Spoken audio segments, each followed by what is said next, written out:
When you think of ancient Egypt, what comes to mind? Towering pyramids, mysterious pharaohs, the Sphinx gazing across the desert? It's a civilization that has captivated us for centuries. But what if I told you that long before the first pyramid was even a blueprint, another culture was already thriving along the banks of the Nile? A culture so ancient, it makes the Old Kingdom look like recent history. This is the story of a lost world, a prequel to the Egypt we know, and it all begins with the Tajan culture. Let's set the stage. The year is 4500 BC. That's over 6,500 years ago.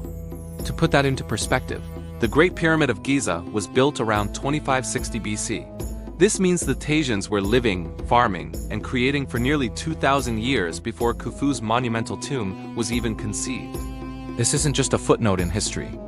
It's the very first chapter of a story that would eventually lead to one of the greatest civilizations the world has ever known. So who were these mysterious people?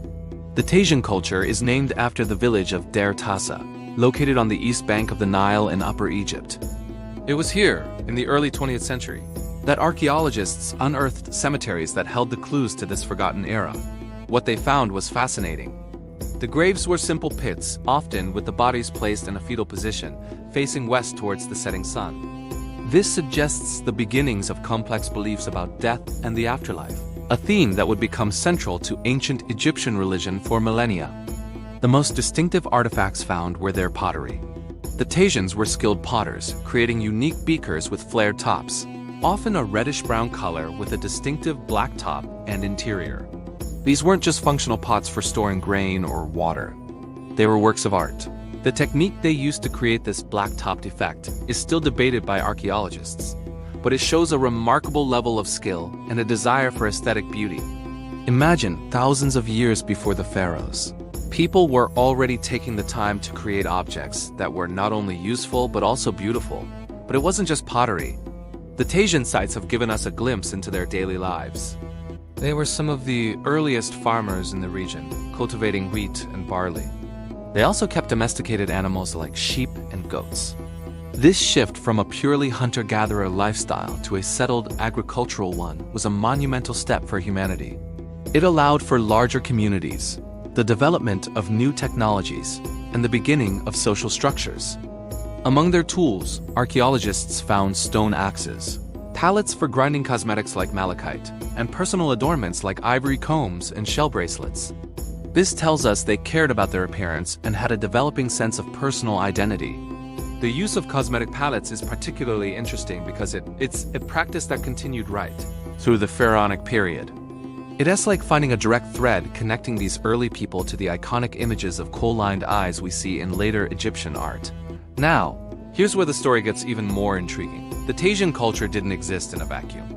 It was the precursor to another important pre-dynastic culture called the Badarian culture, which then led to others like the Naqada cultures. It's a chain of development, a slow and steady evolution of society, technology, and belief systems. Think of it like a relay race through time, where each culture passes the baton of knowledge and innovation to the next. The Tajans lit the first torch. One of the biggest questions that archaeologists grapple with is the relationship between these early cultures. Were the Tajans a distinct group that was later replaced by the Badarians, or did the Tajan culture simply evolve into the Badarian? The evidence is complex. The pottery styles show some overlap, suggesting a transition rather than a complete replacement. It's likely that as new ideas and perhaps new people moved into the area, the existing Tajan traditions blended and transformed, creating something new. This period, known as the pre-dynastic period, was a time of incredible change and innovation. It was the crucible in which the foundational elements of Egyptian civilization were forged. The idea of a ruler, the importance of the afterlife, the reliance on the Nile's annual flood, the development of craftsmanship, all these can be traced back to these early settlements. When we marvel at the accomplishments of ancient Egypt, the pyramids, the temples of Karnak, the treasures of Tutankhamun's tomb, it's easy to think of it all as springing into existence, fully formed. But history doesn't work that way. Great civilizations are built on the foundations laid by those who came before. They are the culmination of thousands of years of trial and error, of small discoveries and gradual changes. The Tajan culture is the bedrock of that foundation. They were the pioneers, the first people to truly settle and cultivate the lands that would one day be ruled by pharaohs. They were the first to look at a lump of clay and see the potential for a beautiful vessel.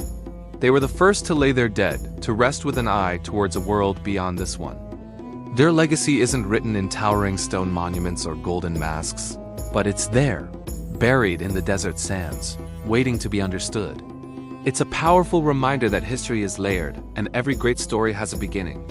The story of ancient Egypt doesn't start with the first pharaoh, Narmer, unifying Upper and Lower Egypt. It starts much earlier, in small, unassuming villages along the Nile with people like the Thasians.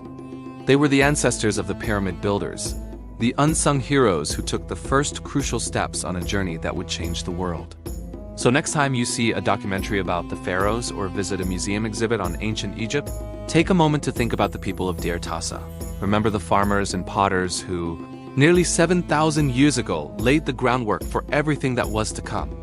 Their story is a testament to the long, slow, and fascinating process of building a civilization. Thank you so much for joining me on this journey back to the dawn of Egyptian history.